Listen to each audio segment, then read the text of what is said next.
Hola, mi nombre es Andrea del Círculo Marxista de Estudios. Los saludo nuevamente. En esta ocasión nos encontramos con José Sánchez Patelán, comerciante y ex miembro del Partido Comunista. ¿Cómo se encuentra el día de hoy? Bastante bien. Bueno, un poco agripado, pero bien. Bueno, vamos a comenzar un poquito a platicar, que nos platique sobre su infancia. Yo nací el 30 de marzo de 1945 en la ciudad, era un pueblito entonces, Silao, Guanajuato. Ese es mi origen, la ciudad donde nací. Soy oriundo del estado de Guanajuato. ¿Y vino para Monterrey? Me trajeron a la edad de 4 años por diversas situaciones familiares y pues fue así, como el 59-60 vine y nos trajeron porque pues estaba yo chico, ¿no? Y nos asentamos en la colonia Independencia. Ahí sí mis estudios primarios en la escuela Abelardo L. Rodríguez, que está en la calle 2 de Abril, Jalisco. Ahí terminé mi primaria, sí. Y pues de ahí ya mi vida empezó a cambiar porque yo soy casi de herencia comerciante. Mi familia, mi padre adoptivo, porque yo soy hijo de madre soltera, era comerciante y pues él la hizo del padre que yo adolecía. Me enseñó todo lo que es respecto al trato con la gente y así fue iniciando mi vida de comerciante, totalmente comerciante, casi nunca he trabajado para nadie. ¿A qué edad empezó a trabajar? Yo creo que después de que terminé mi primaria. Y ahí pues desde muy chico empecé a bolear ahí en lo que era la colonia Independencia, cuando estaba pues menor de 10 años. Y allá también en el Reino de Tamaulipas empecé a bolear ahí, y pues a empezar una vida casi de valerse por mí mismo, por mi actividad. Entonces, su primera actividad como comerciante fue solo, o sea, no iba a acompañar a su papá. Sí, claro, sí, mira, mi padre era también comerciante. En aquel tiempo él vendía unos juguetes elaborados en madera, les llamaban arrastrados. Era un juguete con un palo largo, con un cincho ahí, una estrella, y al arrastrarlo se oía un traca-traca, muy bonitos. Eso fue mi primera actividad junto con él. Pero ya él se fue y yo lo seguimos a Reynosa, y ahí empecé a bolear y luego después ahí a vender otra clase de cosas, cintos que él mandaba a traer de Ciudad Guzmán, Jalisco. Ya tuvimos que seguirle casi todo lo que es la ribereña de Matamoros a Laredo, pero por el lado de Miguel Alemán, Camargo, todo eso. Y todo eso, siempre con él, hasta Laredo, ¿no? Esa fue, después de que haber terminado mis estudios primarios, esa fue mi universidad o mi enseñanza práctica de comerciante. A los 12, 13 años nos fuimos también a la ciudad de Chihuahua, a Parral, Chihuahua, y ahí era como el centro donde nosotros salíamos a la sierra a vender cobijas, y le intercambiábamos por maíz, frijol, marranos o en efectivo. Yo me acuerdo de haber viajado hasta Casas Grandes, Cuauhtémoc, hasta Santa Bárbara, Huachóchil. Todo eso anduvimos en la sierra y salíamos a la sierra de Durango, de ahí hasta la capital de Durango. Ya vendíamos cobijas, y en tiempo de verano, que no se vendía esa clase de mercancía, nos quedamos en Parral vendiendo diversas frutas, todas del estado de Michoacán, como era el aguacate y el limón, hasta los 20 años, que yo fui a dar a San Luis Potosí, y ahí conocí a mi mujer, y ahí ya pues nos vinimos para Monterrey, y pues fue en el 65, y ahí empecé yo mi actividad ya propia, de vender diversas cosas, ¿no? Mi madre en ese tiempo vendía elotes cocidos y asados. Entonces, pues empezamos ahí, ¿no? Y le busqué muchas cosas, ¿no? Bastantes cosas para pues para alcanzar, porque desgraciadamente mi mujer fue muy prolífica, 10 hijos, ¿no? Y entonces había que trabajar para sacar el chivo, le decíamos nosotros, la comida diaria, ¿no? Entonces hay que buscarle, y hasta que le di al clavo con los tacos, la barbacoa. ¿En qué año empezó a...? Yo creo que hace como 40 años. Hace 40 años. Sí, pero vendí de todo. Mira, te voy a decir que vendí elotes, vendí mariscos, vendí aguas frescas, fruta rebanada.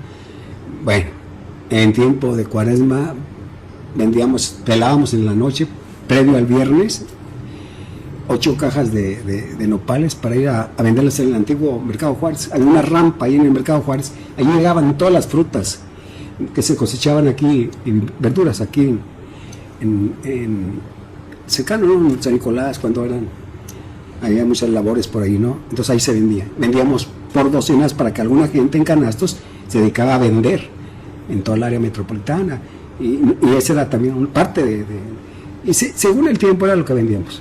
¿Y con qué dificultades se ha encontrado en este oficio de comerciante? Pues mira, yo inicié esta cosa porque no hallaba para los hijos, se vinieron dando muy seguido, cada 2 años. Entonces, pues no se completaba, ¿no? Y como te digo, en tiempo de frío, pues obviamente que las aguas frescas no se vendían, ¿no? Ni los rebanados, vendíamos el elote, cosas de esas, ¿no? Pero yo necesitaba algo permanente, algo que se vendiera todos los días. Entonces tuve que recurrir a un amigo que vendía, allá en la Colonia Independencia era clásico la barbacoa. Mucha gente se dedicaba a esa venta de ese producto. Y conocí a ese amigo y le dije, oye, yo quiero que me ayudes. Y sí me ayudó, con un poquito. Ahí empecé, yo creo hace como 40 años. Ese fue el inicio para mi negocio ahora. Entonces esto, pues, ahí empezamos y hasta la fecha es un negocio familiar. ¿Cómo llegaste a la actividad política? Actividad política por medio de la Unión Primero de Mayo. Porque yo cuando me vengo de San Luis, mi madre ya está ingresada a la Unión Primero de Mayo. ¿Su mamá? Sí, mi madre y una tía. ¿Cómo dio con la organización? Ella me platica que pues la necesidad de ellas vendían libremente, ¿no? Y eran asediadas por los inspectores y hasta que oyeron de la organización, Primero de Mayo, ella y la tía ingresaron a la Primero de Mayo. Entonces yo cuando vengo de San Luis con mi mujer, pues no había otra manera que buscar el sustento de lo que yo estoy acostumbrado a hacer, el comercio, ¿no?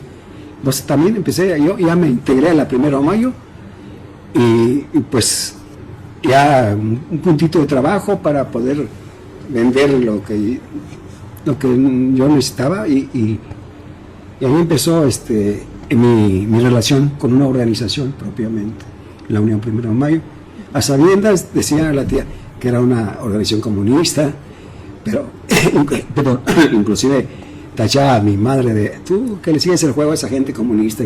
Pero bueno, había necesidad de tener un lugar de trabajo para subsistir, ¿no? Y por eso ingresé a la Primero de Mayo. ¿Y cuando ingresó, usted qué información tenía sobre la organización? ¿La fue conociendo? Nada, ¿Cómo se fue integrando? Sí, yo ingresé como en el 68, 69, y porque ahí estaba mi madre, ¿no? Entonces empecé, en aquel tiempo era dirigida esa unión, bueno, el más conocido era Benigno Naranjo, gente que después supe, era afín a Óscar Guajardo, porque era como Óscar Guajardo y Antonio Leal Moncada eran los creadores de la CIOP. La Unión Primero estaba adherida a la CIOP, la Central Independiente de Organizaciones del Pueblo, ¿no? Entonces, bueno, yo cuando llegué todavía ya se tambaleaba la CIOP, porque sí se decía que estaba, pero ya nunca, hubo asambleas a nivel de la CIOP, no conocí ninguna. Entonces yo creo que ahí empezó la disolución de la CIOP, para mí, a finales de los 60. Entonces ya, cuando usted ingresa ya tenía su mamá ya estaba... Ya estaba, sí. Y tenían esa percepción de que estamos porque nos ayudamos claro, pero organizadamente. Pero le ponían ahí un pero ahí porque claro, era por comunistas. Sí. ¿Qué decían las personas o qué pensaban? Pues no importaba, nomás teniendo un lugar para trabajar, para subsistir, pues no importa. Y sobre todo, pues, ya había gente muy interesada. Entre ellos Raúl Domínguez, le llamamos el Perrito. Él era también de la Colonia Independencia y era miembro del Partido Comunista. Entonces, cuando yo llego a la Unión 1 de Mayo, por ser comerciantes pues nos conocíamos, ¿no? Pero ya empezamos a intercambiar puntos de vista y él me fue convenciendo de la necesidad de... Ya se veía la ruptura de la 1 de Mayo con la CIOP. Ya se veía, entonces él dice, pues es que hay que continuar, ¿no? Con la trayectoria de la primera, de lucha y de todo, ¿no? Y entonces ya empezamos a discutir y a rebatir la postura sobre todo de Óscar, en el sentido de que ese tiempo ya no era para eso, esos tiempos ya estaban olvidados y pues eran otros tiempos, ¿no? Pero pues yo creo que ya coqueteaba con la CTM, porque no le veo otra cosa que eso, ¿no? Entonces nosotros, para ese tiempo, ya empezamos a formar el Frente Amplio de la Defensa de los Comerciantes Ambulantes. Ese fue el inicio. La Unión Primera fue la que empezó a constituir ese frente, que con el tiempo se fue agrandando, pero no orgánicamente, sino los problemas coyunturales. Ahí es donde la gente de la CIOP, de la CNOP, de la CTM, que no les resolvían los problemas de sobrevivencia en el primer cuadro de la ciudad, se acercaban a nosotros. Pero una vez resuelto el problema, volvían a sus lugares de orígenes. Por eso nunca se fortaleció la 1 de Mayo, perdón, como una organización fuerte. Yo tenía la idea en ese tiempo de expandirnos al área metropolitana. Y por diferentes no se pudo, ¿no? Entonces nos limitamos a la defensa de la gente del primer cuadro de la ciudad. ¿Cuál era la limitación? Pues ese primer cuadro es de Constitución a Colón. Y de... ¿Qué sería? ¿Venustiano? No, allá para el oriente. Félix U. Gómez. Félix U. Gómez. De Félix U. Gómez a Venustiano. Ese es el primer cuadro. ¿Y ustedes querían expandir más? Sí, claro, ¿no? Entonces había ahí cobijo de los comerciantes de esa zona. Claro. Y queríamos porque pues Monterrey estaba creciendo, ¿no? Sí. Pero para ahondar de eso, poquito más documentarme, porque pues se habla mucho de un movimiento de desalojo de González Sáenz en los años, yo creo 60. Mi madre me decía que estaban asentados en lo que era el Puente San Luisito, un conjunto de comerciantes allí, se le llamaba el Puente San Luisito. Ahora está una enorme torre ahí de 40, 50 metros. Ahí era estaban asentados ellos ahí, y este señor González Sáenz mandó con bulldozer limpiar y todas sus pertenencias las echaron al río Santa Catarina. Eso es lo que me platicaba mi madre, ¿no? Yo todavía no estaba yo aquí en Monterrey. Eso, y posterior a eso se dio una huelga de hambre, que tampoco tengo registrada porque yo no estaba, pero se oía hablar de que se había hecho una huelga de hambre en el Palacio Municipal, donde los principales activistas pues eran Óscar Guajardo, Octavio, y otro de nombre Antonio Guajardo, que yo no supe qué pasó con esta persona. Se hablaba que él fue el que arriesgó más, que inclusive lo llevaron a unas vías y lo atravesaron y que lo iban a matar. Total que no pasó eso, pero él ya no apareció nunca en la 1 de Mayo. ¿Y qué personalidades o qué personajes o nombres recuerda de la organización 1 de Mayo? Pues eran ellos, era Benigno Naranjo, era Juan Rodríguez Arbizu, que era también posicionario de la colonia Loma Larga, que era representante y fundador de la CIOP. Y de esos, pues, pero a nivel de la primera, pues eran ellos, eran dos hermanos, Salomé Aguilar y Honorio Aguilar, que eran eran los que dirigían en aquel entonces la Unión 1 de Mayo. Y un señor Manuel Jaramillo, que él no era partidario. Toda esta gente de una u otra manera simpatizaba con la izquierda. Y hablo de Naranjo, hablo de los Aguilar y de Juan Rodríguez Arbizu. Todos ellos tenían mucha influencia de la izquierda, del Partido Comunista en este caso. Entonces podría decirse que quien ingresó a través de Naranjo al Partido Comunista. ¿Quién? usted? No, a través de Raúl Domínguez. De Raúl Domínguez. De Raúl, inclusive. Que también era de la 1 de mayo. Sí, inclusive formamos una célula con él, con Juan Rodríguez Arbizu y alguna gente que coincidía con nosotros, ¿no? ¿Y la célula tenía nombre? Pues fíjate que no me acuerdo si tenía, pero hace muchos años que no me acuerdo. ¿Y como cuánto tiempo duró la célula? Unos 4 o 5 años. Sí, pero la célula como célula ya se disolvió, pero siempre tuvo presencia en la Unión 1 de Mayo, sí tuvo presencia la corriente comunista, siempre tuvo presencia ahí. Y pues Raúl Domínguez, Rodríguez Arbizu, Naranjo, todos provenían del Partido Comunista. Y se hablaba entonces que esa organización la había creado, junto con Óscar y Octavio, la gente de la Juventud Comunista. Se decía. Sí. Pero no tengo yo la certeza que haya sido así, pero se hablaba mucho de eso. ¿Usted se acuerda de actividad que hayan tenido con jóvenes, ya sea de la universidad o de la Juventud Comunista ahí dentro de la... No, era más bien circunstancial cuando coincidió. Sí, cuando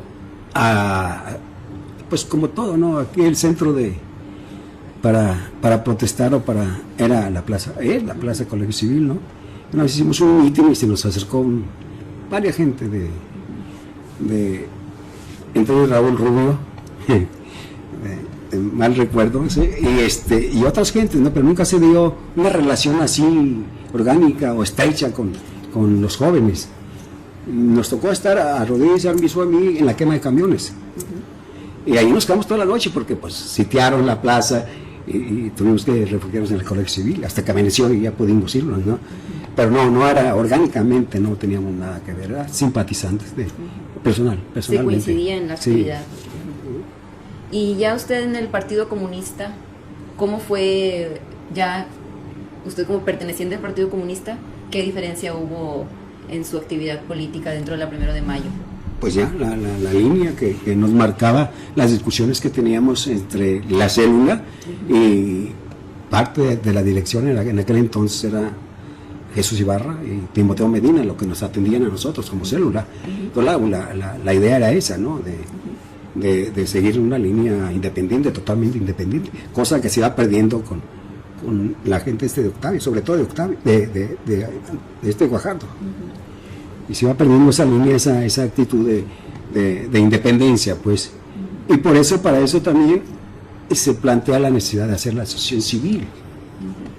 ¿En qué año se plantea la Pues fíjate que tengo que indagar todo eso porque no me acuerdo, pero sí fue una primera... Porque antes de ser asociación civil... Era una organización de masas, pero con sus estatutos y su declaración de principios y todos, ¿no? Tirándole a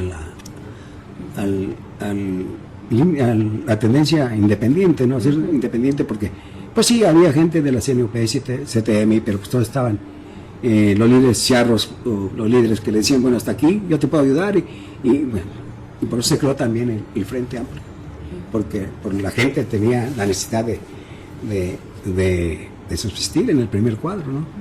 En esta ocasión nos acompaña Francisco Ríos Castro. Él fue militante del Partido Comunista en Nuevo León desde la década de los años 60. ¿Cómo se encuentra el día de hoy? Me encuentro muy bien, sobre todo agradezco la estancia aquí en tu casa, Andreita. Me siento muy confortado y saber que todavía se nos toma en cuenta. Yo llegué a Monterrey con mi familia a la edad de 4 años. Veníamos de Matehuala, San Luis Potosí, y nos mudamos, por decirlo de alguna manera, a la colonia Garzamiento. Lugar donde ¿En qué año nació usted? Yo nací en el año de 1942. La colonia era un espacio que no era habitacional, sino que tenía rasgos de campo. Había sembradíos todavía en el lugar. Ahí se empezaron a edificar tejabanes, por ese entonces era lo que se acostumbraba, y empezó a crecer el núcleo de la colonia, y así fue como aterrizamos aquí a este Monterrey. Y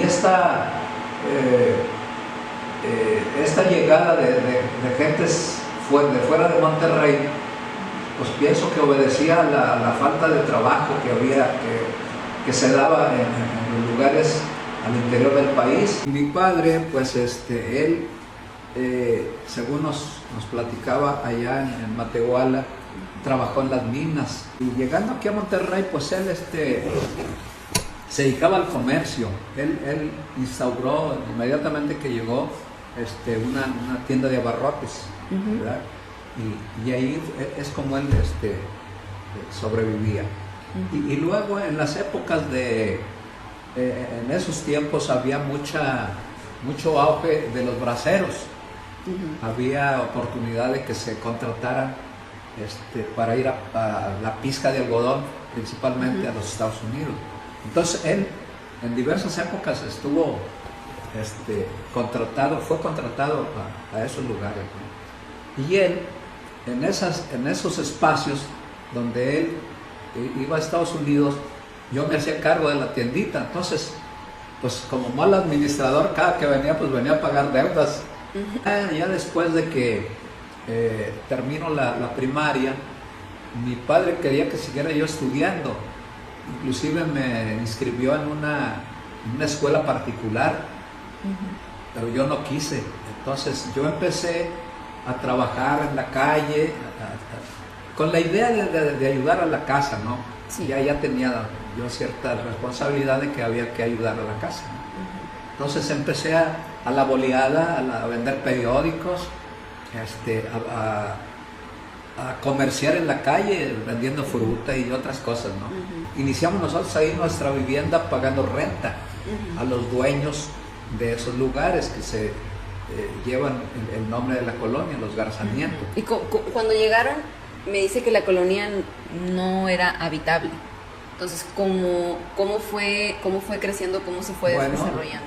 Iba llegando la gente, construía, pienso yo que había la relación de renta y ya les medían ahí su lugar y empezaba la gente a construir su vivienda. Bajo esas circunstancias de los problemas que había con los dueños, más bien con los que cobraban la renta, que eran los encargados, ¿no? Que a veces, sí, pienso yo que era cuando trataban de aumentar la renta, era donde había conflicto y empezaba el tironeo entre ellos y nosotros. Y entonces ahí, no solo eso, ya el grupo en donde papá era de los dirigentes ahí, ya no solo atendían el problema de ahí del vecindario, sino en los lugares cercanos ahí, porque en ese entonces se crearon viviendas continuas como vecindades de madera.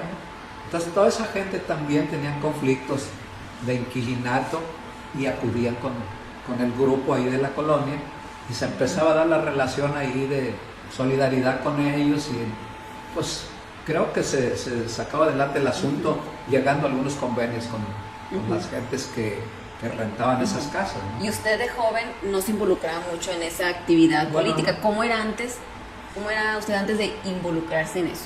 Bueno, yo contemplaba todo eso, veía las reuniones que se hacían ahí, escuchaba a mi padre, a mi hermana Elvira, que era la que siempre anduvo con él, siempre se manifestaban ahí a favor de las gentes, discutían los problemas que había, se escuchaban opiniones ya no solo del grupo ni de los vecinos, sino que problemas ya de carácter político, inclusive de nivel internacional, ¿no? Y esto fue así porque ya yo pues ponía atención a lo que papá leía, ¿no? Y bueno, pues ahí su literatura era la literatura de los países socialistas, la URSS, China, Cuba. Entonces tenía materiales ahí que pues bueno, pues yo también le daba mis ojeadas ahí, ¿no? ¿Y cómo su papá llegó a tener esos materiales o el interés, cómo surgió? Probablemente, no estoy seguro, pero en ese entonces había una sede aquí de la Unión Soviética, aquí en Monterrey, el consulado creo que se llamaba. Entonces ahí había literatura de este tipo. En las reuniones pues yo empecé a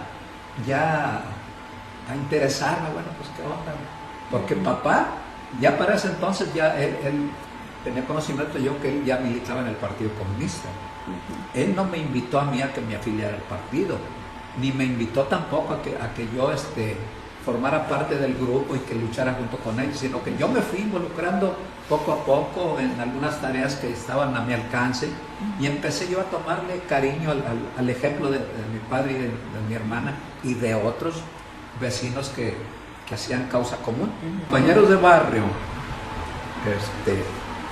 entre otras acciones que emprendimos en esa época, que fue lo más trascendente desde mi punto de vista, fue la creación de un club que le llamamos Diego Rivera. Le pusimos Club Deportivo Diego Rivera. Ahí empezamos a practicar algunos deportes, béisbol, fútbol. Por ahí yo ya para entonces tenía un negocito de billar. Y yo les pagaba la pelota cada juego que había, era semanal, era la promoción que yo le hacía, era con lo que yo les ayudaba a los muchachos con la pelota cada semana, y sacaron un campeonato de la liga. Y en el otro campo, entre otras cosas también, que trascendió un poco, no por su grandeza del hecho, sino porque no sé de dónde vino la idea de practicar lucha libre. Y ahí nosotros, sin conocimiento de ninguna naturaleza, pues pusimos un cuadro ahí como un ring, configuramos un ring ahí en el piso y hace ring y una lona por ahí, ¿no? ¿Y eso atraía a los jóvenes? Sí, no, pues los muchachos encantados. Empezamos, inclusive hicimos funciones de lucha libre, ahí donde yo vivo, en el patio, creamos un ring con los postes eran lo que el ferrocarril tiene, donde pasan las vías, ¿no? Porque por ahí... Sí, ahí había mucho de eso en ese entonces, ¿verdad? Pues hicimos funciones, la gente entraba, pagaba su boleto, no sé cuánto le cobrabas ahí, $1, pero muy bien, muy bien. Y bueno, yo estoy muy contento de esa época, porque yo, de no saber nada en la lucha libre, le pegué un poquito al asunto y llegué a constituirme en luchador profesional. Yo debuté, o sea, de estar ahí en un patio y cobrar $1, ¿cómo llegó a...? Debuté en la Arena Coliseo. Participé en una función donde la lucha principal la daba el Santo, y no recuerdo su contrincante. Y así en todo el sector noreste se le llamaba aquí, Saltillo, Matamoros, Laredo, Ciudad Victoria, todos esos lugares anduve ahí. Se fue de gira, pues. Sí, ¿Y tenía un nombre? Sí, Johnny Ríos. Se programaba y lo mandaban a uno una ocasión, a otras, los martes y domingos en Coliseo. Yo no digo que di muchas luchas, pero sí tuve el honor de tener mi credencial de luchador profesional, y cosa que muchos no lo veían bien, porque todos los muchachos que practicaban lucha libre, antes de llegar al Coliseo, luchaban en arenas chicas. Y yo nunca luché en ninguna arena chica más que ahí en el barrio. Entonces, ¿por qué yo tenía que ir al Coliseo sin ir a foguearme a otras arenas, ¿no? De ahí directo Directo.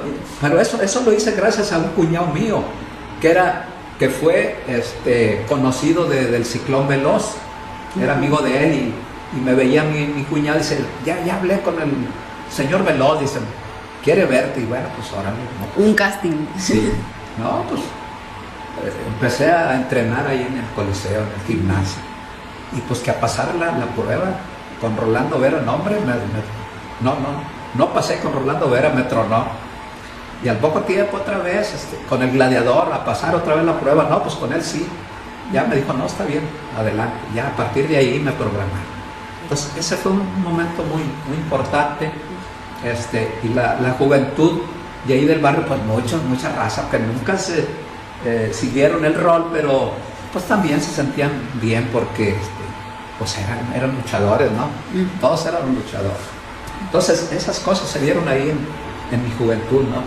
Entonces, bueno, pues ya pasamos ya a una etapa mayor en donde ya yo empiezo también, yo me intereso en ver qué sucede en el partido, ¿no? Y voy, ingreso al partido y ya formo parte de una célula que formamos ahí junto con mi papá y los demás, ¿no? Viendo a su papá, no lo invitó. No, él no me invitó, yo por mi parte fui. Y también me involucré en esto al calor de ver yo el ejemplo de ellos y que... Entonces, ¿qué edad tenía cuando ingresó al partido? Pues tendría yo algunos 20 años tal vez, 20, 22 años. Entonces, por ahí más o menos, esa etapa de mi juventud, pues me la pasé bien, más allá de los pormenores que siempre suceden, pero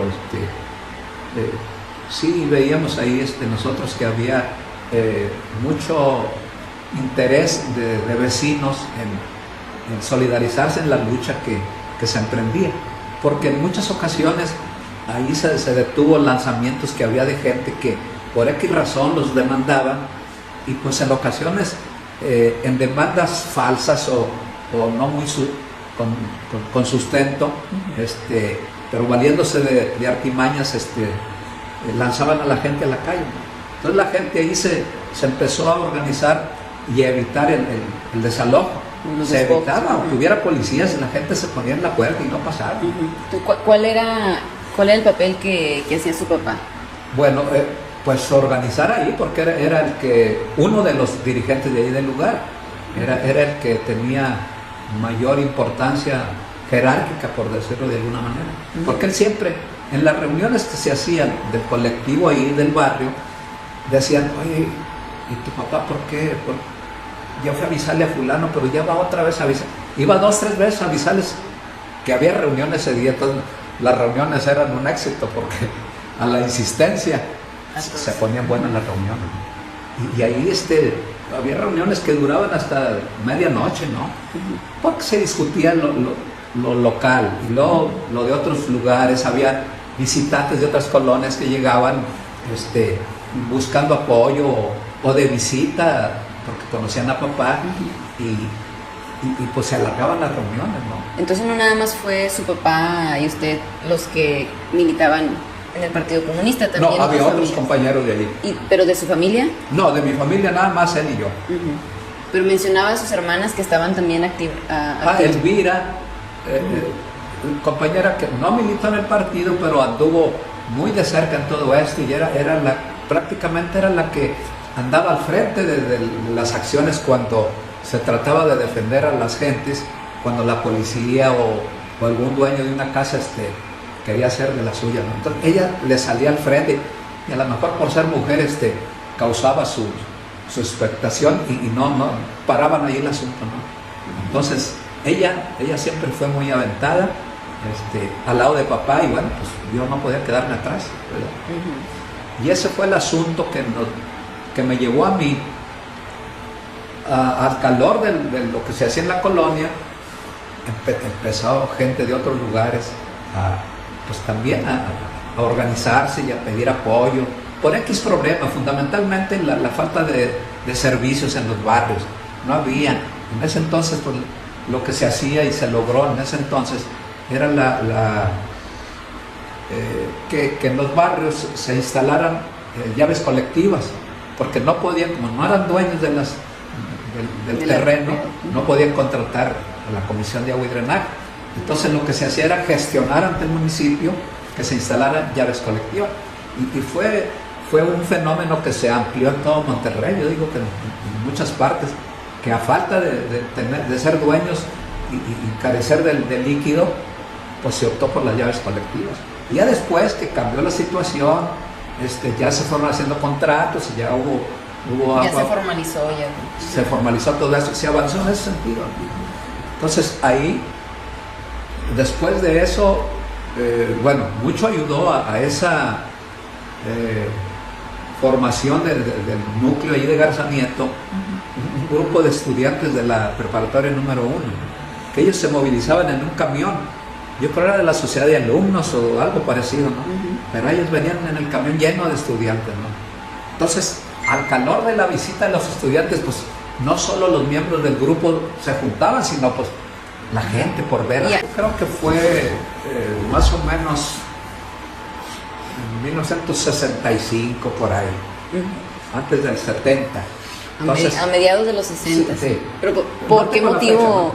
¿Por qué el motivo fue? era de que pues alguien, tal vez alguien conocido de, bueno, mi hermana, que también se llama Elvira, ella estudió en la universidad, ella es doctora, ella tenía alguna relación también con los de la prepa y todo eso. Yo creo que por ahí hubo esa incursión de parte de ella y de otras gentes también que también conocían a los estudiantes, y pues se venían,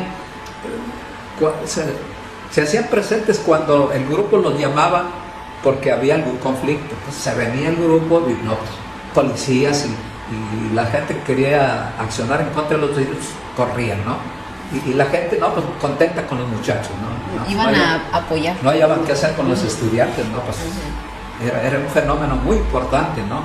Y eso ayudó mucho a que esta lucha de Garza Nieto se trasladara a otros lugares, ¿verdad? Fue cuando, junto con otros compañeros, el licenciado Rubén Vidales, el licenciado Roberto Valero Ruiz y Gerardo Hernández Ledesma, ya al final de esto, ayudaron en el aspecto legal de problemas que tenían una serie de grupos de varias colonias.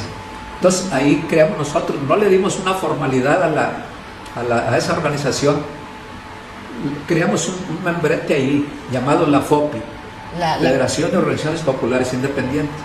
Con ese membrete nosotros empezamos a gestionar solución a problemas que tenían las gentes, ¿no? Nunca creamos una directiva que fortaleciera jurídicamente ese núcleo de dirección, pero en la práctica era muy actuante, ¿no? Entonces eso nos ayudó también en muchos lugares en primer lugar, con la lucha de la FOPI, logramos que la explotación de los vecinos cesara por los líderes de la CNOP y del PRI, porque a raíz de la organización, pues los primeros que se hacían a un lado eran los dirigentes de ahí, porque perfilábamos luego nuestras baterías contra los dirigentes que explotaban a la gente, ¿verdad? Y bueno, pues logramos eso. En un buen tiempo desaparecieron esos dirigentes, ¿no? Y tomó esta organización, que eran grupos oficiales al servicio del gobierno municipal y estatal, pues un carácter diferente, un poco, digo yo, independiente, ¿no? Independiente del mandato de grupos y de la autoridad también, que electoralmente los usan para sus propósitos, ¿no? Entonces esa fue una de las dificultades que como colonos del barrio se enfrentaron. Sí, sí. En muchos lugares se crearon esos grupos independientes. Algunos tenían problemas de pago de terrenos, tenían conflictos ahí, habían contratado comprar sus terrenos, y lo clásico de ese entonces, la explotación en la ventas que a veces no tenían sustento legal, y de repente no encontraban al que había vendido, y era un conflicto que se daba mucho por esos lugares, ¿no? Entonces, en algunos lugares como esos donde había problemas legales, los abogados ahí jugaron un buen papel, porque empezaron a tramitar cuestiones de carácter legal para impedir que se perjudicara a la persona que no pagaba por X razón.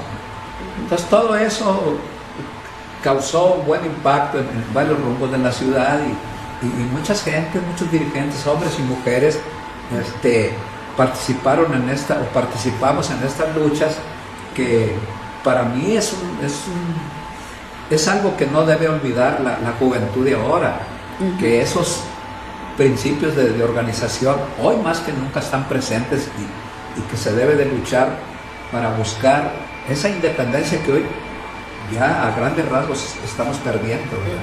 Y no Con que el partidos gobierno. los usen, ¿verdad? Sí. Para votos. En Así ese entonces, cuando tenías estos conflictos, la colonia Garzanieto, ¿con qué otras colonias se aliaban? Bueno, era el predio 21 de la colonia industrial, era la 10 de marzo, la Rubén Jaramillo, cercanas ahí. Estaba la colonia Los Altos, Cumbres, Nueva Morelos, Topo Chico, Artículo 27 y otras que hay por ahí, pero sí era un buen núcleo de colonia, ¿no? Entonces, y claro, nosotros ahí en nuestra orientación, pues siempre manejamos, como en Garzanieto lo hacíamos, tratar los problemas internos y los externos, un poco para dar a conocer que los conflictos iban más allá del núcleo vecinal, ¿verdad? Y bueno, pues sí, una gente. ¿Cómo veían la gente del barrio a los comunistas? Muy bien los veían, porque quiérase que no, la prensa manejó siempre en los conflictos que allá andaba un grupo de comunistas, y siempre a una demanda de carácter pública o de carácter grupal, siempre ellos en su relato de la nota manejaban grupos de tal lugar comandados por comunistas y así. Al tiempo que nos combatían nos daban también un estatus, ¿no? Entonces la gente fue viendo, y claro, nosotros nuestra defensa la hacíamos al interior de los grupos, diciendo que el señalamiento de comunistas es porque en realidad somos eso, pero no somos lo que ellos dicen.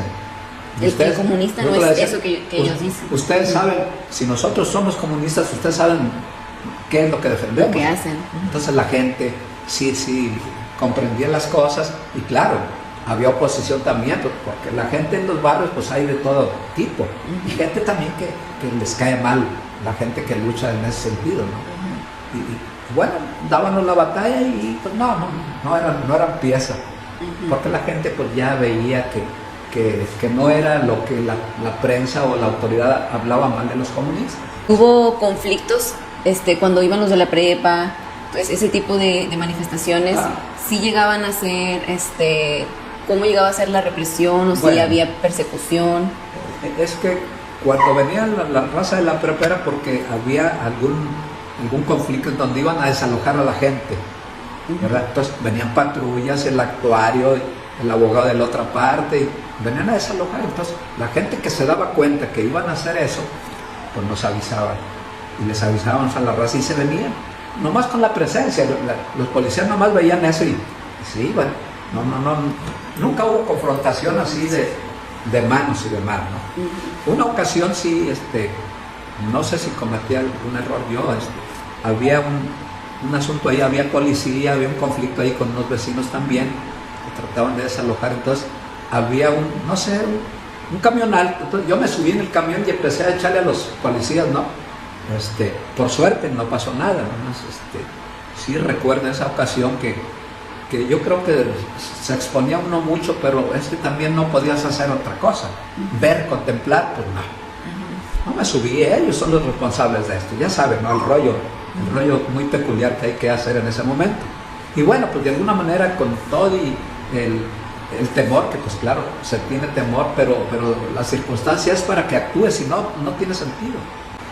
Cuando es que nosotros participamos en actos de protesta en las calles, pero con un orden establecido, de respeto a la gente, ¿no? Entonces, y claro, nosotros manifestábamos ahí que cómo se nos calificaba, pero que eso era solo para desprestigiarnos, pero que no lo lograban. Nosotros vamos porque tenemos un derecho a esto y a lo otro, ¿no?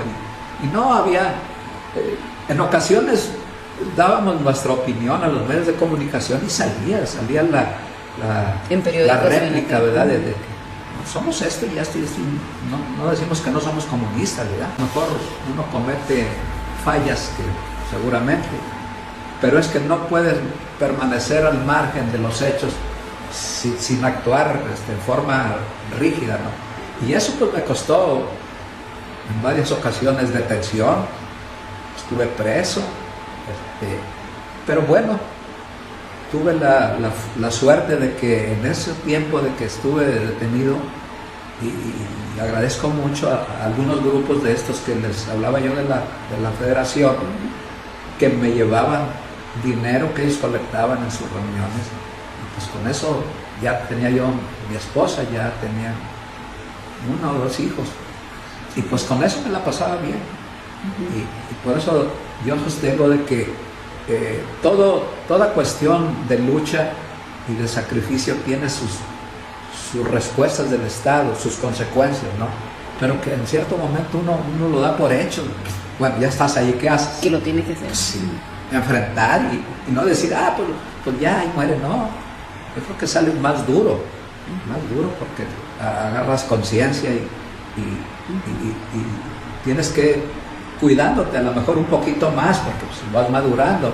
Esas enseñanzas también no pasan en balde. Y ya busca uno formas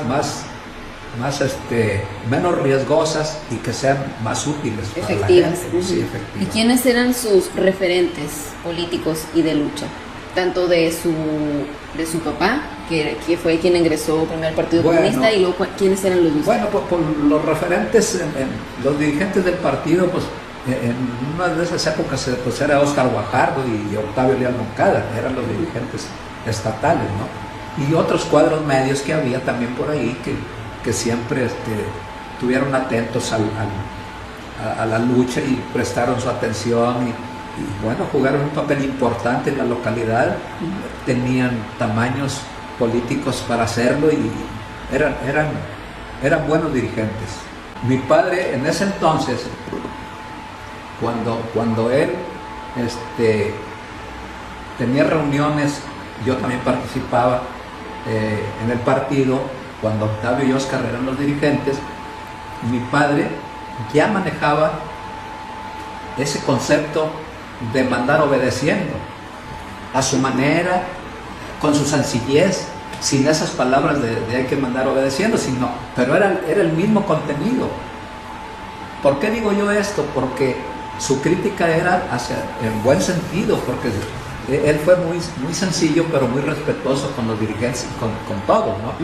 Pero era muy duro en cuanto a la crítica de alguna cuestión que no era del tanto aceptable, por aquello de que, como siempre, la dirección de determinado grupo a veces no valora que los acuerdos se deben de cumplir, si no al pie de la letra, sí lo más cercano, ¿no?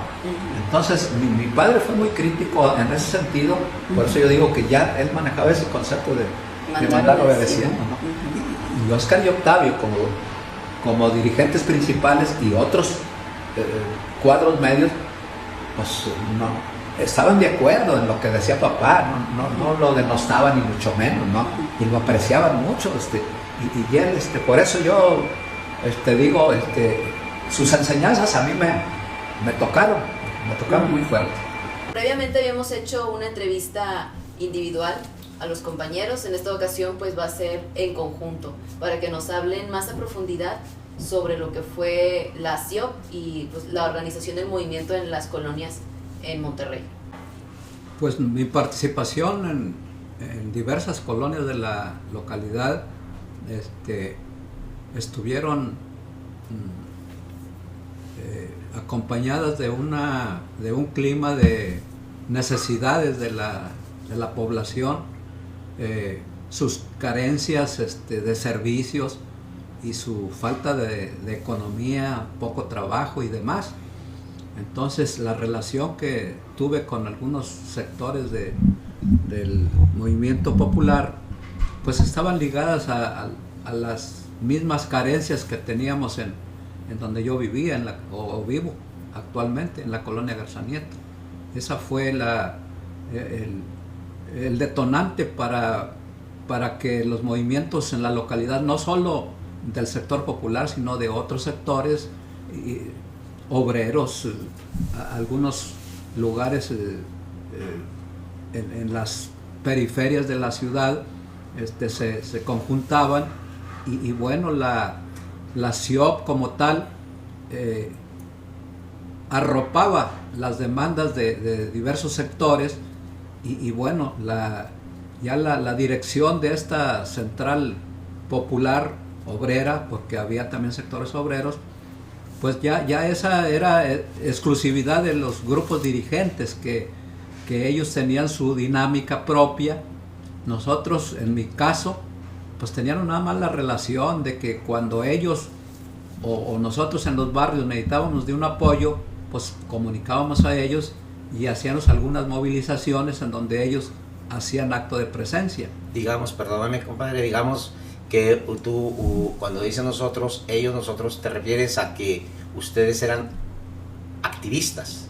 Bueno, de alguna manera formábamos parte de los núcleos que movían diversos grupos, ¿verdad? O sea, dirigentes intermedios, sí, vamos a decir. Ahí de medio pelo, ¿no? Entre la dirección de la CIOP, que por cierto la CIOP es que era Central Independiente de Organizaciones Populares. Organizaciones del pueblo, ¿no? Organizaciones del pueblo, por un lado, abajo grupos de colonos, posesionarios, peticionarios sectores y demás. Obreros. Y entonces nosotros, tú y quién más que tú recuerdes de tu nivel en el ese que te manejabas de... Bueno, sí, pues por allá en el Topo había un señor que se apellidaba Espiricueta, Santos Espiricueta, un señor muy pintoresco, por decirlo de alguna manera, pero muy apegado a la legalidad y a la honestidad que ahorita ya casi no existe. Tipos de ese nivel y otras gentes, mujeres muy abnegadas que estuvieron también al frente de esto. Claro, no había un núcleo organizativo que educara de alguna manera a esos sectores de dirigentes que en ese tiempo se dio por llamar dirigentes natos o algo por el estilo, ¿no? Que eran producto de las colonias, que nacían de sus carencias y de su interés por sacar adelante las cosas, ¿no? Dirigentes naturales, les decíamos. Entonces mucha gente de ese tipo alternamos en esa época con buenos dividendos, porque se logró un estatus no muy mejorado, pero sí se erradicó de alguna manera la explotación en los barrios de las cuotas que los grupos priistas fundamentalmente hacían. Entonces, de alguna manera, la organización independiente en donde formamos parte alejó a esos dirigentes de ese entonces, a lo mejor momentáneamente, pero por lo pronto les dimos un llegue en donde se saneó el ambiente, y eso fue muy agradable, porque pues alertaba o alentaba, mejor dicho, a buscar o dar pasos un poquito hacia adelante, no solo del sector en donde vivíamos, sino más o menos entender los problemas de otro nivel, políticos y sociales que había en ese entonces, ¿no? Entonces, nosotros nos concretábamos, digo yo, con quienes alternábamos, a ser receptivos de un llamado, en este caso de la CIOP, cuando por algún conflicto de diverso tipo se requería manifestarse o marchar por las calles para protestar por X o tal demanda. Entonces, en ocasiones ni reparábamos en saber qué es lo que se va a tratar, sino que había un llamado para un evento determinado y conscientes de que había representatividad de nuestros intereses, hacíamos causa común y ahí estábamos, ¿no? Había confianza en la dirección. Había confianza en la dirección. Uh-huh. Claro, era gente honesta, era gente recta. Gente entregada a la lucha y muy valientes para nosotros en ese tiempo. Bueno, yo ya entré primeramente a la Unión 1 de Mayo, por la necesidad de un punto de trabajo, así le llamábamos al lugar donde ejercíamos nuestra actividad. Y entré yo creo antes de los 70. Yo creo que ya para entonces la CIOP ya estaba a punto de extinguirse. Desintegrar. Sí, desintegrarse ya. Yo oí hablar de la CIOP porque inclusive en el sello de la Unión 1 de Mayo venía la CIOP. pero ya casi no. Yo nunca asistí a una asamblea representativa que hubiera un llamado de la CIOP. La relación que yo tuve a nivel de la 1 de mayo con los grupos que conformaban la CIOP era pues, algunas colonias de aquí de Guadalupe, la 21 de enero, dirigida por Flavio Sánchez, la otra era el señor Vicente Guerrero, pues tenía como 3, y en la Loma Larga tenía incidencia. La 1 de mayo, ¿a quiénes agrupaba? No más a comerciantes ambulantes. Comerciantes ambulantes. Sí, exactamente, nada más a comerciantes ambulantes, pero era parte de la CIOP. Sí, pero como les digo, ya cuando yo entré ya a la CIOP ya empezaba el divisionismo entre los dirigentes máximos ahí, Óscar y Octavio Leal Moncada, empezaron a separarse, a tener conflictos. Eso fue de la CIOP es lo que puedo aportar, nada más eso. Nunca estuve en ninguna asamblea, pero sí dimos solidaridad aquí en algunos grupos de Guadalupe para las exigencias o los problemas que traían ellos, y había que ir una vez, casi en masa vinimos aquí al Palacio Municipal de Guadalupe para apoyar a los compañeros de la 21 de enero, Vicente Guerrero, todas esas colonias que tenían estaban inscritas en la CIOP, y algunas veces fuimos a la colonia de Loma Larga, que no me acuerdo yo las tipo de organizaciones que eran, pero todo lo hacíamos en representación de la 1 de mayo. Muy bien. ¿Qué tipo de comerciantes eran en su mayoría? Pues mira, eran ambulantes o semifijos, casi no había el punto fijo para trabajar.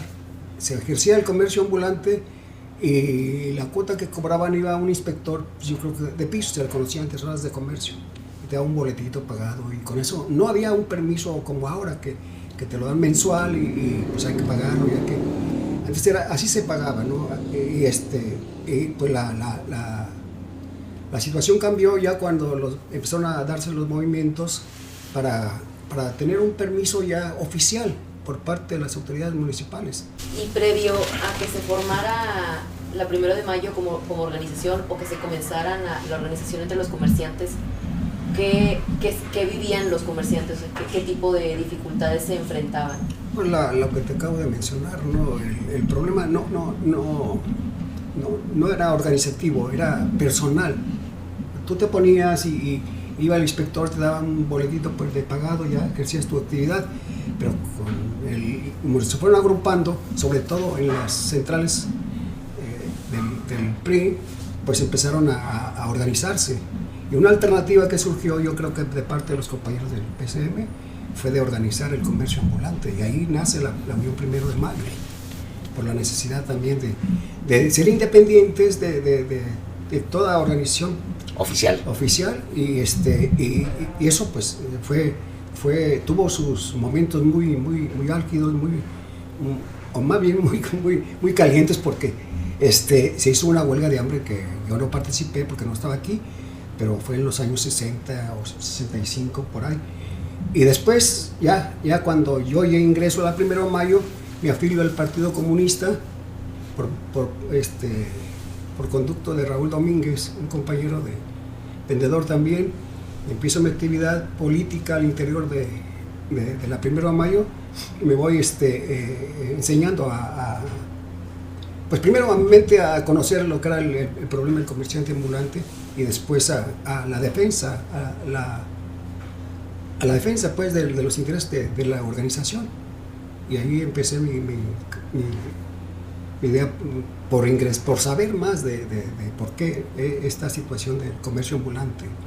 Obviamente que pues, era objetivamente nada más la necesidad de sacar el sustento diario.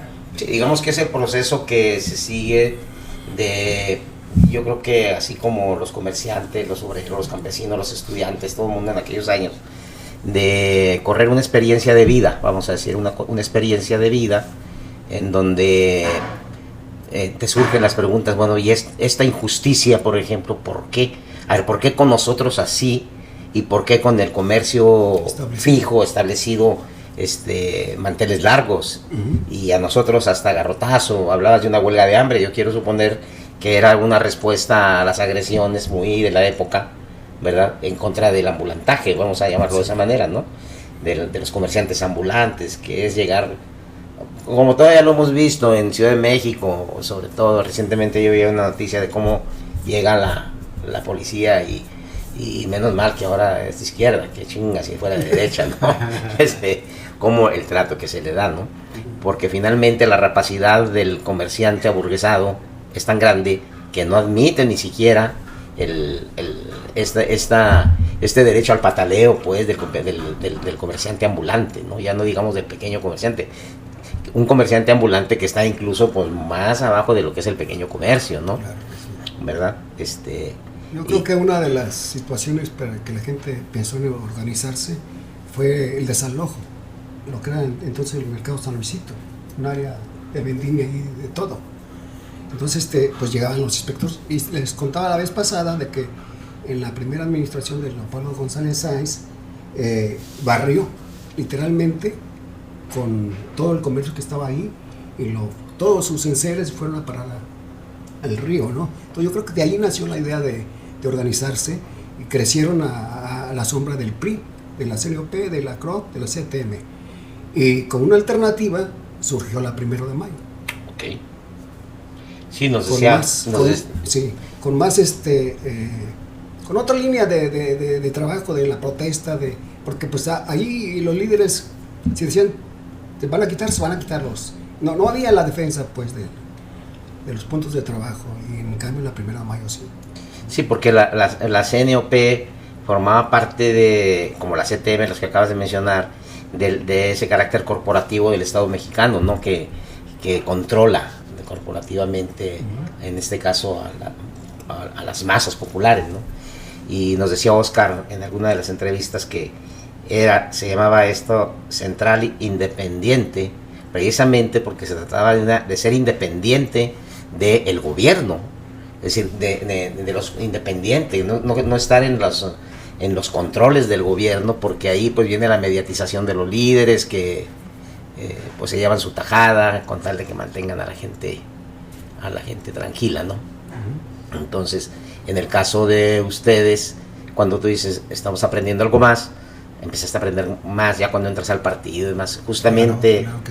Claro que sí, justamente se trata de empezar a entender las causas de fondo de las desigualdades, que eso es lo que empiezas a encontrar con tus círculos de estudio y con todo aquello, ¿no? Con el mismo gobierno que reprimía a las organizaciones populares, luego tenías que ir a que ese mismo gobierno te considere un tipo de protección o de ayuda, ¿verdad? Entonces, pues, yo creo que decía, no, pues ¿verdad? ¿Cómo le vamos a hacer? Entonces sí, definitivamente organizarse independientemente sí va a ser de ayuda, o al menos una garantía de que pues no vas con los mismos que te están reprimiendo, que te están persiguiendo. Sí, el carácter independiente que se le quiso dar y se le dio a los grupos de ese entonces era toda una pues un batallar bárbaro, porque el gobierno no toleraba que los grupos sociales o trabajadores, en este caso vendedores ambulantes y colonos, se independizaran, porque eso era igual a salirse del huacal que ellos tenían a todo mundo, ¿no? Entonces, cuando una organización buscaba su independencia, pues de alguna manera la atacaba, ¿no? Entonces, de ahí la represión que existía en varios lugares. Y bueno, cuando se hacían las protestas, se hacían por hechos de que la autoridad, junto con esos grupos de la CNOP o grupos oficiales, se prestaban algunas maniobras en perjuicio de la gente que pretendía independizarse, ¿no? Entonces, teníamos en nuestra contra al gobierno y sus grupos satélites, la CNOP, CROC y demás. Entonces, era toda una osadía sostenerte como independiente. Y claro, era difícil, pero eso garantizaba que la organización fuera abriendo paso en el conocer de cuál es la realidad, el porqué de esa desigualdad, ¿verdad? Muchos pensábamos que no era justo que un comerciante establecido no permitiera que en la banqueta hubiera un vendedor ambulante, cuando ellos no tienen nada que ver en la banqueta. Actualmente todavía los comerciantes establecidos protestan porque y le echan a la autoridad, a la gente que está en las banquetas, cuando ellos no tienen nada que ver en las banquetas. Pero el gobierno les hace caso y va y los mueve y Pero así tienen que ver, porque son ellos los que salen también a invadir la vía pública.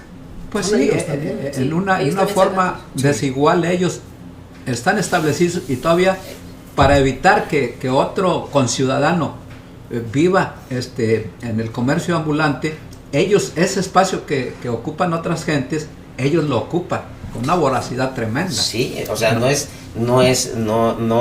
una actitud muy demagógica de parte de decir, no, es que afean la ciudad. Sí. Pues tú vas al centro aquí de Monterrey, ves como los mismos comercios establecidos que tienen ya toda su infraestructura montada y demás, Local, por todavía se dentro, salen a la calle con sus cosas, ¿no? Entonces lo que quieren es... Y como salen esto, ¿no? también para evitar que otros se instalen, ¿no? O sea, la ganancia pírrica que pudieran tener esos vendedores ambulantes momentáneos, ellos la acaparan. O sea, una voracidad de ganancia, ¿no? Sí. Sí, Así esos se comercios maneja. ya son sucursales, actualmente ya son sucursales, o sea, tienen sucursales en muchas partes de la Sí. ciudad.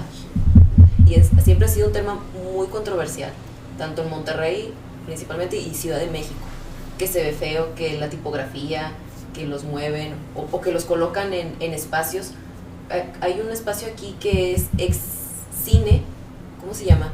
Era un cine, Alameda, ahí por Alamberri. Colón. Colón. El Sí. rally. Reforma. No, la Reforma. Sí, ahí me imagino, no conozco la historia, no sé si usted sepan Bueno, de por cómo ahí- se llegó a ubicar ahí. Por ahí se ubicaron alguna gente que estaba en colegio civil, algunos. Sí, Y otros cuando la bronca de reforma fueron a parar ahí, hicieron ahí una especie de mercado, ¿no? Pero no es suficiente. no, van y los quitan de la vista o del espacio público para vender y conseguir pues el cliente, y van y los esconden a todos ahí en una parte, ¿verdad? No, yo creo que esa situación no se vio ahí. Ahí derrumban lo que era el cine Reforma, lo quitan y queda vacío ahí. Vacío, sí. Entonces se empiezan a construir, pero yo creo que por algún dirigente, como módulos, como espacios, y sin duda que les cobran renta. No era una solución que haya presentado el gobierno para erradicar el comercio ambulante. Eso fue más que todo un tipo de negocio, pues, para los que poseían ese terreno. ¿Y a ustedes les tocó algo así? A nosotros sí, mira, fíjate, en los años, ya cuando yo entré la 1 de mayo empezó la división entre Oscar y Octavio. Entonces se trataba de limpiar de Padre Mier a Constitución, hasta Constitución, Zaragoza, Pino Suárez, ese perímetro, cuadro. sí, lo querían limpiar y constituyeron el mercado Vicente Guerrero. Y ahí previo se les como una especie de indemnización, se les dotó de un localito y dinero para empezar a vender ya, pero no lo que acostumbraban vender en la calle, ya ahí era vender otra clase, comidas o fruta, algo así, como un mercado, pues.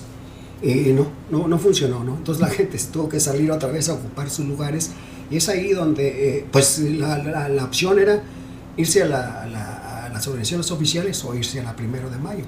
Y ahí fue donde empezó el auge de la 1 de mayo, porque logramos, porque yo ya estaba ahí, que en toda la calle Juárez, las avenidas más concurridas, se establecieran 3 comerciantes, uno en cada esquina y otro en el centro. No había tal invasión así como ahorita. Era muy contado eso. Eso fue un logro de la 1 de mayo.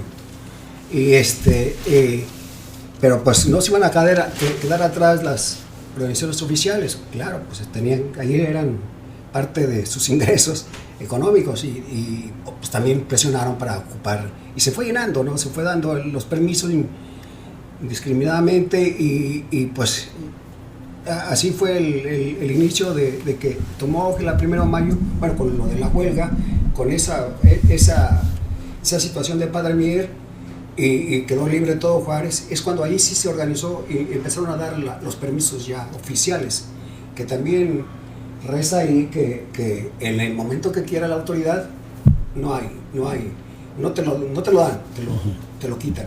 Si hay alguna queja o mal uso del punto de trabajo.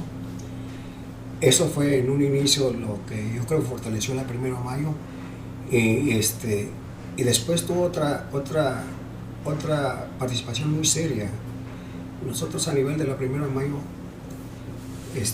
nos organizamos y formamos el Comité de Lucha, de Defensa del Comercio Ambulante. Era gente propiamente de la 1, pero alejada de la organización, no de la 1 de mayo, pero ya de la CEOP, sí, ya totalmente.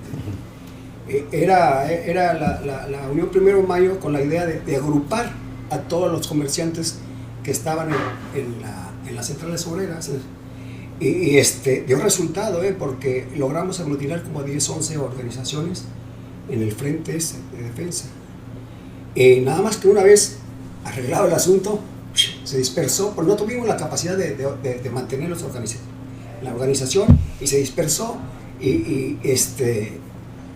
Ahí fue pues casi el declive de la 1 de mayo, porque iban como por objetivos inmediatos. Sí, porque casi todos los dirigentes principales de la 1 de mayo fueron miembros del Partido Comunista. Era, por ejemplo, Benigno Naranjo, no sé si lo conociste, Juan Arbizo, que lo citan aquí en lo de las colonias allá en la Loma Larga. Y eran muy contados la gente pero sí todos tenían una formación de izquierda. Okay, muy bien. Todos ellos. Y ese evento, te digo que nos empezó a construirse lo que le llamaron los módulos, todo colegio civil, hasta Reforma por allá. Y ahí dio pie a que las casas habitación se transformaran en negocios. En negocios, porque era desierto ahí. La calle Colegio Civil era una calle como cualquier otra, ¿no? Entonces hacen los módulos y se empieza a dar ese auge de la vendimia. Y ahora si tú transitas por la calle Colegio Civil, es otra totalmente, ¿no? Y tú ves ahí cómo los comerciantes establecidos sacan y ocupan un espacio que pues es la vía pública también, ¿no? Así es más o menos, y eso es, ahí con un rol muy importante la 1 de mayo en ese comité de lucha. Yo creo que fue también el fin de la Unión 1 de mayo, cuando se acaba la participación de la gente del Partido Comunista, los cuadros del Partido Comunista en esta organización, se viene abajo la 1 de mayo. Y en ese lapso de quitarle gente al partido oficial en el comercio ambulante, nos costó a algunos el despido, porque llegaron otra gente con otra mentalidad a la dirección de la 1 de mayo, y algunas declaraciones que yo hice las tomaron a mal. Yo quería hacer lo que hizo la Tierra y Libertad, el comercio ambulante, engrandecerlo a nivel estatal para fortalecer el movimiento. Entonces eso como que no se entendió. En una ocasión yo hice unas declaraciones y me la tomaron a mal. Ya tenían la intención de echarme fuera, ¿no? y aunque fui y declaré porque ellos decían que yo ya no estaba en el comité ejecutivo, que era impropio que yo opinara sobre eso. Y yo aclaré al reportero antes que yo ya no estaba. Entonces tuve que hacer uso del ¿cómo se llama? El hecho de la réplica. El derecho a réplica. Para en el mismo lugar, espacio y todo, decir que, bueno, pues ellos se agarraron de ahí para correrme, porque estaba enfrentando a la 1 de mayo con el gobierno, pues fíjate, qué contradicción. Si ese fue el origen de la 1 de mayo. Pero eran líderes que venían del oficialismo, ¿no? Sí. No, cuadros que ya envejecieron, y que sobre todo un compañero, Manuel Jaramillo, que cuando me expulsan a mí se queda completamente solo. Y el origen de la 1 de mayo pues era ser una organización independiente. Se va y se ensarta, se inscribe en la CDOP. Y ahí ya empezó el debacle de la 1 de mayo. Y ahorita ya no existe. Entonces yo digo que urge constituir una organización de ese tipo, a nivel de comercio, porque hay mucho comercio ambulante. Es una rapiña de veras. Hay gente que tiene hasta 10, 12 puestos o más, yo creo.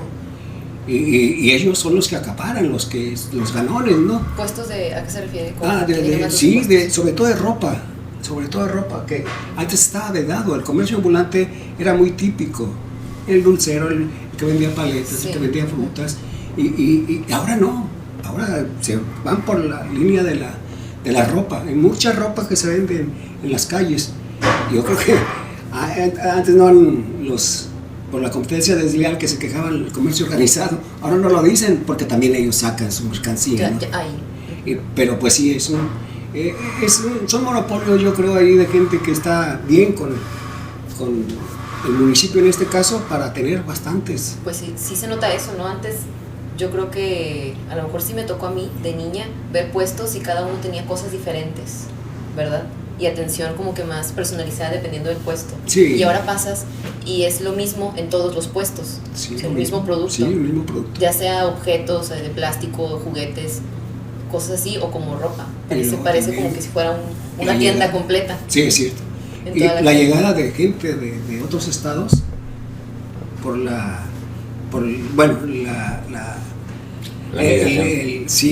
la cuestión esta de que hay demanda y hay oferta, ¿no? Entonces aquí hay mucha oferta y también demanda, ¿no? Entonces se viene gente de todas partes del Estado de México a vender sobre todo ropa, bolsas y de lo más diverso, pero el sentido del comercio ambulante era ese antes, el vendedor de paletas, el vendedor de dulces, el elotero, inclusive no había todavía muchos taqueros, había pocos, ya proliferaron esas.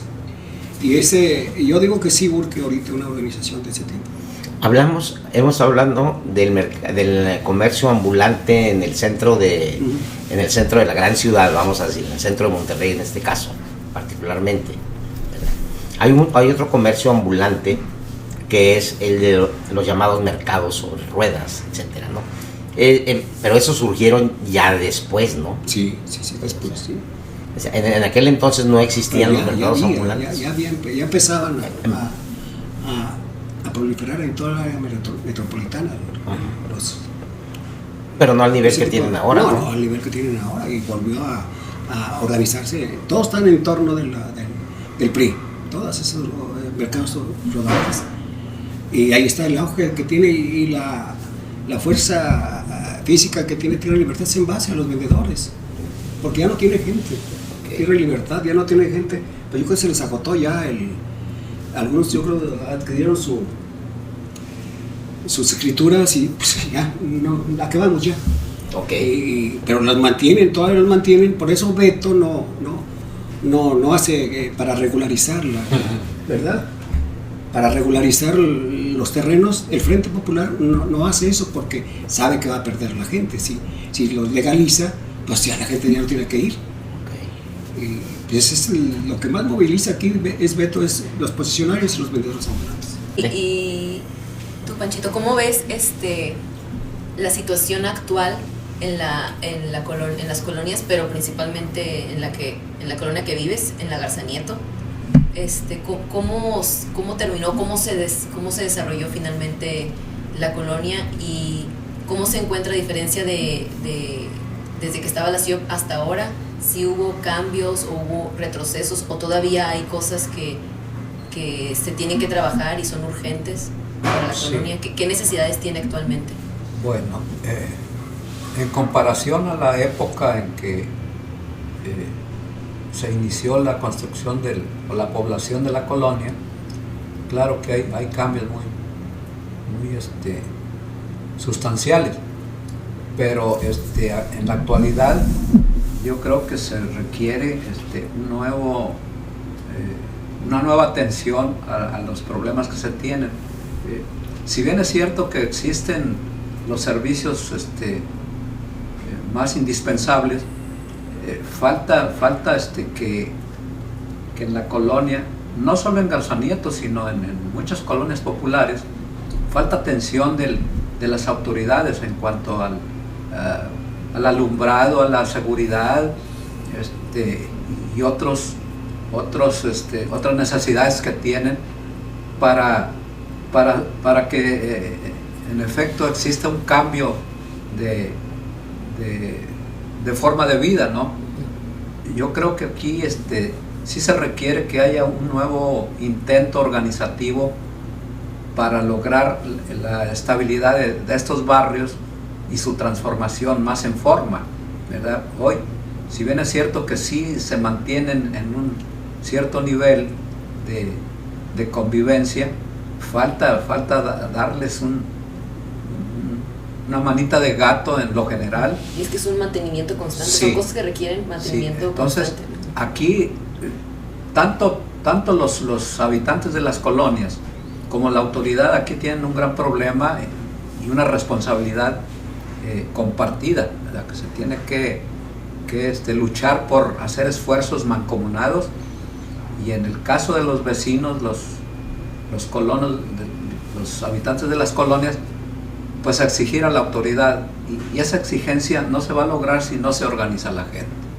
Entonces, tomando la experiencia de esos tiempos en donde existieron grupos sociales muy honestos en todo sentido, hoy también debemos ir en busca de esas gentes, que las hay.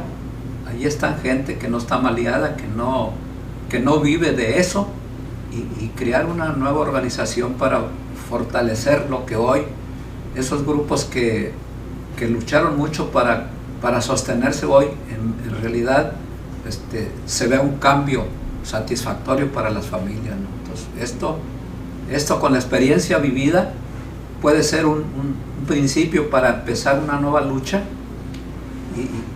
y claro, con las enseñanzas de entonces, acoplarlas a la realidad que vivimos hoy en día, y buscar dividendos para la gente, ¿verdad?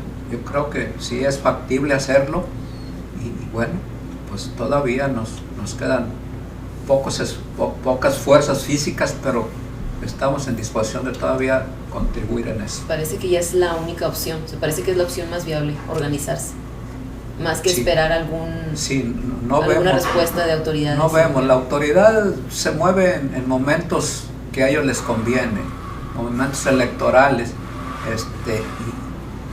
y bueno, en ese momento nosotros también, yo creo que podemos hacer el esfuerzo por aprovechar esa iniciativa de ellos, por querer sacar dividendos, y nosotros, por el contrario, lograr nosotros esos dividendos a nuestro favor bajo esa coyuntura, pero no solo ahí, sino en ese momento avanzar nosotros en el propósito de independizarnos y no formar parte del grupo oficial, ¿verdad? Eso yo creo que bien valdría la pena intentar de nueva cuenta hacer el esfuerzo por lograr la unidad con la gente en forma independiente. Yo creo que es muy importante eso que señalas, Francisco, de la necesidad de la organización permanente, independiente del tipo de gobierno o del gobierno que en turno, ¿no? Porque luego piensan algunos que organizarse para reclamar, para demandar satisfacción a sus necesidades, es estar en contra de el gobierno, porque como es un gobierno que se presume de izquierda, que se presume transformador, etcétera, entonces ya cállense, porque ya todo yo lo voy a arreglar desde arriba. Un gran equívoco, demostradísimo históricamente y a nivel mundial, que independientemente de que si tu gobierno es socialista o es comunista o es burgués o como quiera que sea, es la organización popular, la organización de la base social, el contrapeso necesario justamente para que esos gobiernos no pierdan el rumbo. Pero actualmente yo creo que uno de los grandes fallos que ha tenido este gobierno que tenemos es catalogar inmediatamente como como reaccionario, como conservador, etcétera, a una demanda popular, y nada más en las colonias, pues lo vemos con todas las demandas que hay de salud, de seguridad. Sí, como si no tuvieran por qué quejarse porque ya tienes un gobierno de izquierda. Exacto. No tienes por qué quejarte porque ya llegó el Santón, ¿no? Sí. Ya llegó el Tata, ya llegó el Padrecito, y me estoy recordando a don Tata Lázaro, al Padrecito Stalin, sí, y ahora es pues el nuevo Benito Juárez y tantas tonteras que se dicen, ¿no? Por ahí. Y no temerle al calificativo de que eres un traidor a la patria porque defiendes a la gente. Porque, pues a mí la patria pero que no es ni siquiera nuevo. En el 68, ¿de qué se acusaba al estudiantado? De traidores a la patria. ¿De qué se acusaba a los ferrocarrileros? De traidores a la patria. A los médicos, a los maestros, a los campesinos que protestaban contra el PRI gobierno. Eran los traidores a la patria. Esos elementos son necesarios hoy en día, transmitirlos a nuestra gente. A generación. ¿Cómo tienen la aplicación ahora? Pero ya desde hace tiempo, ¿verdad? Vaya viendo, ¿verdad? Nuestro pueblo, que vaya viendo la comparación que hay de aquellos dichos a los que ahora se dicen. Entonces nosotros no vamos a caer en eso, ¿verdad? Claro que no. Pues ya saber, se vivió. Sí, saber de dónde viene y en qué estamos parados, ¿verdad? Sí, señor. Ya se vivió y en esto resultó. Entonces ya tú sabes pues más o menos por dónde irte o qué hacer o qué errores no cometer. Así es. Por eso la importancia de retomar estos temas y hacer un recuento de los hechos y cómo se organizaron, qué resultados les dio, cómo terminó, o hasta ahora cómo podemos ver qué fue error, qué no, todo eso ya, y usarlo para volverlo a intentar, seguir intentando la organización. Todo esto nos impulsa a que realicemos un balance de lo que está pasando comparado con tiempos atrás, ¿verdad? Y eso es ilustrativo porque la gente se va a dar cuenta, o tenemos que darnos cuenta en qué lugar estamos parados, ¿verdad?